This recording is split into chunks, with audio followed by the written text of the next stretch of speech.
ಒಂದು ಮಹಿಳಾ ಸಮಾಜದ ಸೆಕ್ರೆಟರಿ ಅಂದರೆ ಕಾರ್ಯದರ್ಶಿನಿ ಫುಲ್ ರೆಡಿ ಆಗಿ ಕೆಂಪು ಸೀರೆ, ಕೆಂಪು ಬ್ಲೌಸು, ಕೆಂಪು ಲಿಪ್ಸ್ಟಿಕ್ಕು, ಕೆಂಪು ಕುಂಕುಮ ಎಲ್ಲ ಕೆಂಪು ಕೆಂಪು ಚಪ್ಪಲಿ ಸಹಿತ ಕೆಂಪು ಹಾಕ್ಕೊಂಡು ಫುಲ್ ರೆಡಿ ಆಗಿ ತಿಮ್ಮನ ಮನೆಗೆ ಬಂದ್ಲು. ತಿಮ್ಮ ತನ್ನ ಮನೆ ಗಾರ್ಡನ್ದಾಗ ಒಂದು ಚೇರ್ ಹಾಕೊಂಡು ಪೇಪರ್ ಓದ್ಕೋತಿದ್ದ. ರೀ ಅಂದ್ಲು. ತಿಮ್ಮ ಗೋಣೆತ್ತಿ ನೋಡ್ದ. ಹಾ, ಸೆಕ್ರೆಟ್ರಿ ಬಾಯಿ ಬಂದು ನಿಂತಾರ. ಬರ್ರಿ ಬರ್ರಿ ಬರ್ರಿ ಬರ್ರಿ, ಇದ್ದಾಳ ಬರ್ರಿ, ಒಳಗಿದ್ದಾಳ ಹೋಗ್ರಿ ಅಂದ. ಅಷ್ಟ್ರಾಗ ಈ ಸೆಕ್ರೆಟ್ರಿ ಬಾಯಿ ಕಣ್ಣು ಆ ನಾಯಿ ಮೇಲೆ ಬಿತ್ತು. ಯಾಕಂದ್ರೆ ಆ ತಿಮ್ಮ ಒಂದು ನಾಯಿ ಸಾಕಿದ್ದ, ಹುಲಿ ಅಂತ ನಾಯಿ, ಜಬರ್ದಸ್ತ್, ನೋಡಿದ್ರೆ ಭಯ ಆಗ್ಬೇಕು. ಸಹಜದ ಹೆಣ್ಮಗಳಿಗೂ ಭಯ ಆಯಿತು.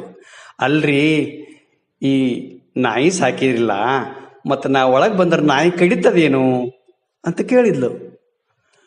ತಿಮ್ಮ ಹೇಳ್ದ, ಏನೋ ರೀ ಬಾಯಿ ಅವರ, ನಾನು ನಿನ್ನೆ ತಗೊಂಡ್ಬಂದೀನಿ, ಬರ್ರಿಲ್ಲ ಒಳಗೆ, ಪರೀಕ್ಷೆನೂ ಹಾಗೆ ಹೋಗ್ಲಿ, ನಾಯಿ ಪರೀಕ್ಷೆ ಅಂದ.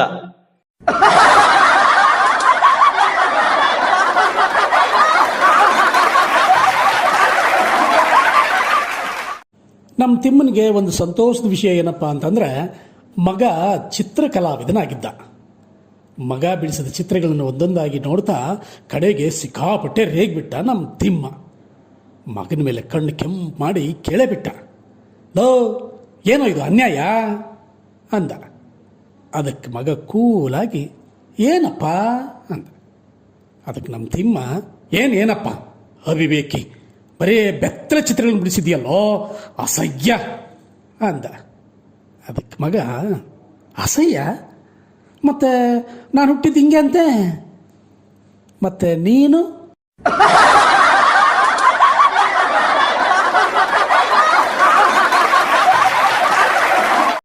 ಒಂದಿನ ತಿಮ್ಮ ಮತ್ತು ಅವನ ಹೆಂಡತಿ ಆರ್ಟ್ ಗ್ಯಾಲರಿಗೆ ಹೋಗಿದ್ರು. ಅಲ್ಲಿ ಪ್ರದರ್ಶನಕ್ಕಿಟ್ಟಂಥ ಎಲ್ಲ ಚಿತ್ರಗಳನ್ನು ನೋಡ್ತಾ ಬರ್ತಾಯಿದ್ರು. ಹೀಗೆ ಚಿತ್ರಗಳನ್ನು ನೋಡ್ತಾ ಇರಬೇಕಾದ್ರೆ ತಿಮ್ಮ ಅವನ ಹೆಂಡ್ತಿನ ಕರೆದ. ಏನೇ, ಈ ಚಿತ್ರದಲ್ಲಿರೋನು ನೋಡೆ, ಹಾಳಾದವನು, ಥೂ, ಇಂಥ ಅಸಹ್ಯವಾದ ಮುಖದ ಚಿತ್ರನೂ ಯಾರಾದರೂ ಬರೀತಾರ? ಆಗ ತಿಮ್ಮನ ಹೆಂಡ್ತಿ ಹೇಳಿದ್ಲು, ಅದು ಚಿತ್ರ ಅಲ್ಲ ರೀ, ಅದು ಕನ್ನಡಿ.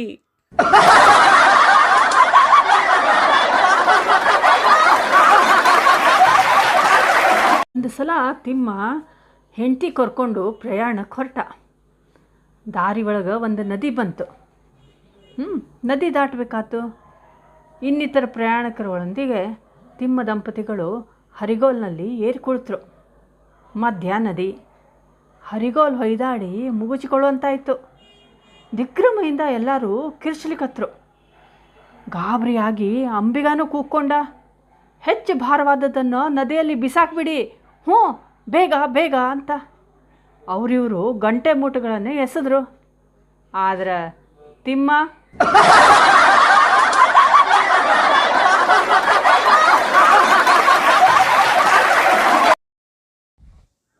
ಒಂದು ಸಲ ನಮ್ಮ ತಿಮ್ಮ ಹೋಟೆಲ್ಗೆ ಹೋಗಿ ತಿಂಡಿ ಮಾಡಿ ಕಾಫಿ ಕುಡ್ದು ಎದ್ದ. ಆಮೇಲೆ ಆಚೆ ಮೇಜಿನ ಬಳಿ ಇದ್ದ ಮಾಣಿಯನ್ನು ಕರೆದ. ಮಾಣಿ ನಿಂತಲ್ಲಿಯೇ ತಿಮ್ಮನ ಕಡೆ ತಿರುಗಿ, ಏನು ಸ್ವಾಮಿ ಅಂತ ಕೇಳ್ದ. ತಿಮ್ಮ, ಹೊರಗಡೆ ಮಳೆ ಬರ್ತಿದ್ಯೇನಯ್ಯ ಅಂತ ಕೇಳ್ದ. ಅದಕ್ಕೆ ಮಾಣಿ ಏನು ಹೇಳಬೇಕು, ಆ ಟೇಬಲ್ ನಂದಲ್ಲ ಕಣ್ರಿ ಅನ್ಬೇಕಾ?